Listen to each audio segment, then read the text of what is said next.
जब जम्मू कश्मीर की बात आती है तो भारत का सिरमौर, भारत का मुकुट हर व्यक्ति गर्व के साथ देखना चाहता है।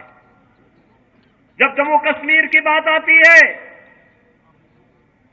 तो स्वतंत्र भारत के वे नारे एक बार फिर से गूंजते हुए दिखाई देते हैं कि जहां हुए बलिदान मुखर्जी वह कश्मीर, यही इन्हीं वादियों में नारे गूंजे थे।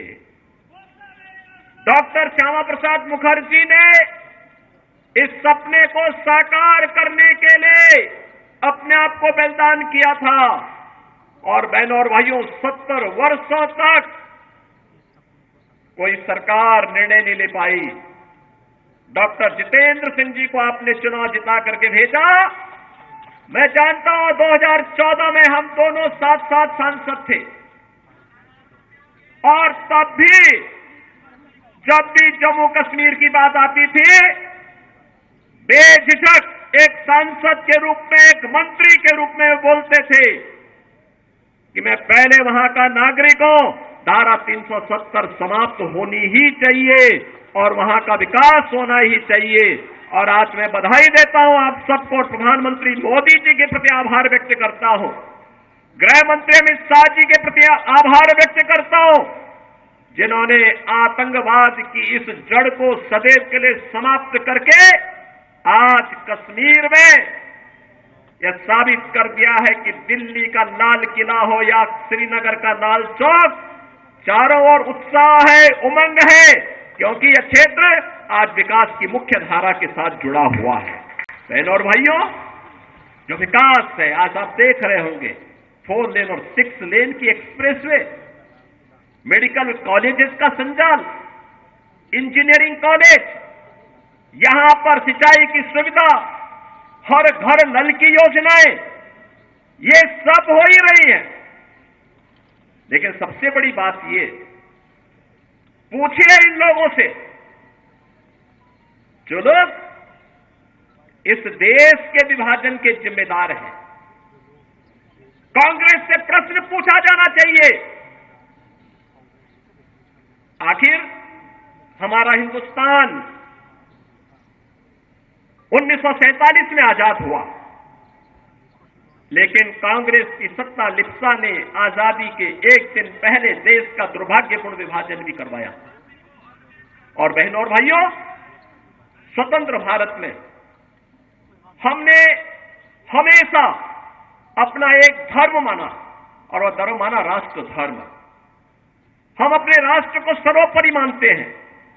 मेरी व्यक्तिगत कोई भी आस्था होगी, कोई भी उपासना विधि होगी, लेकिन अगर वह राष्ट्र के मार्ग में बाधक है, मैं इसको दरकिनार करके रखता हूं और पहले कहता हूं कि मेरा देश रहना चाहिए। मेरे लिए मेरे देश की स्वतंत्रता, मेरे देश की संप्रभुता और इसकी अखंडता सर्वोपरि रखती है। आज आप देख रहे होंगे बदलते हुए भारत को, ये जो नया भारत है, बहनों और भाइयों, इस नए भारत को आज आप देख रहे होंगे, एक भारत श्रेष्ठ भारत। इस भारत में भारत के 140 करोड़ लोगों का सम्मान भी है। दुनिया के अंदर आज भारतवासी कहीं भी जाता है, लोग बड़े सम्मान के साथ उसकी ओर देखते हैं। आज भारतवासी दुनिया के अंदर सम्मान प्राप्त कर रहा है। आज सीमाएं भी सुरक्षित हुई हैं। ऐसा नहीं कि अब कोई पाकिस्तान का व्यक्ति, कोई घुसपैठ करके हमारी सुरक्षा में सेंध लगाएगा, नहीं लगा सकता। अगर कहीं एक पटाखा भी फूट जाए ना, तो पाकिस्तान अब सफाई देता कि नहीं, मेरा इसमें हाथ नहीं है, क्योंकि उसे मालूम है अगर कुछ हो गया तो फिर उसको लेने के देने पड़ेंगे। और बहनों भाइयों, जब एक मजबूत सरकार होती है तो ऐसे होता है। सुरक्षा की पुख्ता व्यवस्था, कश्मीर में धारा 370 समाप्त करके यहां के आतंकवाद की समस्या का समाधान, देश के अंदर नक्सलवाद की समस्या का भी समाधान हो गया। सुरक्षा की बेहतर स्थिति है, इंफ्रास्ट्रक्चर, अत्याधुनिक इंफ्रास्ट्रक्चर आप देख रहे होंगे। कई highway, railway, metro, rapid rail, IIT, IIM, medical college, AIIMS जैसी सौगात आज देश को प्राप्त हो रही है। साइंस एंड टेक्नोलॉजी के नए नए केंद्र बन रहे हैं, अत्याधुनिक इंफ्रास्ट्रक्चर विकसित हो रहा है, बेहतरीन माहौल में भारत आगे की ओर बढ़ रहा है। और यही नहीं, इन सब स्थितियों को ध्यान में रखने के साथ ही गरीब कल्याणकारी योजनाओं की कोई सानी नहीं। इससे पहले लोग अपने आप को हिंदू बोलने में भी संकोच करते थे। और बहनों और भाइयों, अयोध्या का नाम लेने पे तो लोग डरते थे, डरते थे। मुझे याद है जब मैं 2017 में उत्तर प्रदेश का मुख्यमंत्री बना तो मैं अयोध्या चला गया। लोगों ने कहा, अरे क्या कर रहे हैं? मैंने कहा, अरे क्यों? कहा कि अयोध्या जाने से आपको मालूम है तो कुछ लोग नाराज हो जाएंगे। मैंने कहा, कुछ लोग नाराज हो जाएंगे तो क्या मैं अपनी आस्था के साथ और जन आस्था के साथ खिलवाड़ कर दूं क्या? ये वोट बैंक के लिए नहीं हो सकता है। हमने कहा, अयोध्या में भव्य दीपोत्सव के आयोजन की तैयारी करो। और बहनों और भाइयों, अच्छी सरकार बनती है तो 500 वर्षों का इंतजार भी समाप्त हो जाता है। आज अयोध्या में राम मंदिर का निर्माण हुआ है ना, क्या ये काम कांग्रेस के लोग कर पाते क्या? अयोध्या में राम मंदिर का निर्माण कांग्रेस कर पाती क्या? बहनों और भाइयों, कांग्रेस ने तो कहा था कि राम हुए ही नहीं, कृष्ण हुए ही नहीं। जो एक्सीडेंटल हिंदू थे वे राम और कृष्ण पर ही प्रश्न खड़ा कर दिए थे।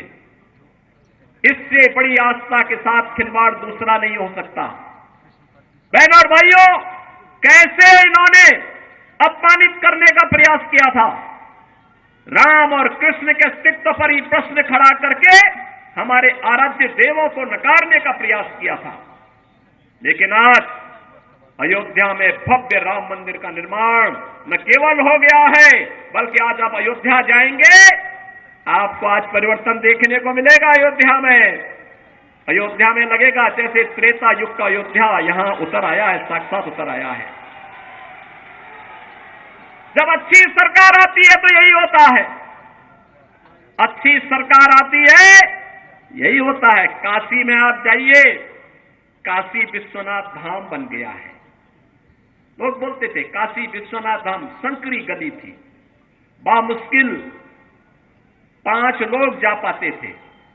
आज 50,000 श्रद्धालु भी एक समय वहां आ जाए मंदिर परिसर में, कोई समस्या नहीं है, कोई समस्या नहीं है। बहुत सारे लोग आएंगे आपके पास अपनी बात कहने के लिए। कोई जाति की बात करेगा, कोई क्षेत्र की बात करेगा, कोई भाषा की बात करेगा, कोई किसी अन्य बात की बात करेगा। हमें किसी बात में नहीं पड़ना है, बहुत खोया है। अब पाने का समय आया है, अपने देश को मजबूत करने का समय आया है। कठुआ को विकास की मुख्य धारा के साथ जोड़ करके अपने वर्तमान और भावी पीढ़ी के लिए उज्जवल भविष्य देना है। और इसके लिए आवश्यक है जो कार्य यहां पे पिछले 10 वर्ष के अंदर मैं सचमुच चौंका था जब मैं ऊपर से हेलीकॉप्टर से देख रहा था। यहां का विकास किस तरीके से कोई सोचता था यहां भी एक्सप्रेसवे से जुड़ेगा, यहां भी मेडिकल कॉलेज बनेंगे, यहां पे प्रौद्योगिकी संस्थान बनेंगे, यहां पे कुछ अच्छे सेंटर स्थापित होंगे। जम्मू कश्मीर को तो लोगों ने लावारिस छोड़ दिया था, भगवान भरोसे छोड़ दिया था। देश को इन्होंने किस प्रकार का व्यवहार देश के साथ किया था। बहनों और भाइयों, कांग्रेसियों के व्यवहार पर कोई आश्चर्य नहीं, क्योंकि इन्होंने पूरे देश को अपनी पपौती समझ करके उसको, जब देश के ऊपर संकट आता था, ये लोग देश छोड़ करके भाग जाते थे। किसी भी समय में आपने देखा होगा, या डोडा का नरसंहार किसने नहीं देखा था। लेकिन बहनों और भाइयों, अब हमारे पास वक्त आया है पिछले 10 वर्ष में जो कार्य किया है उसके परिणाम को हमें और बेहतर तरीके से सामने लेकर के आना है और इसके लिए तीसरी बार मोदी जी ने आपसे कार्यकाल मांगा है।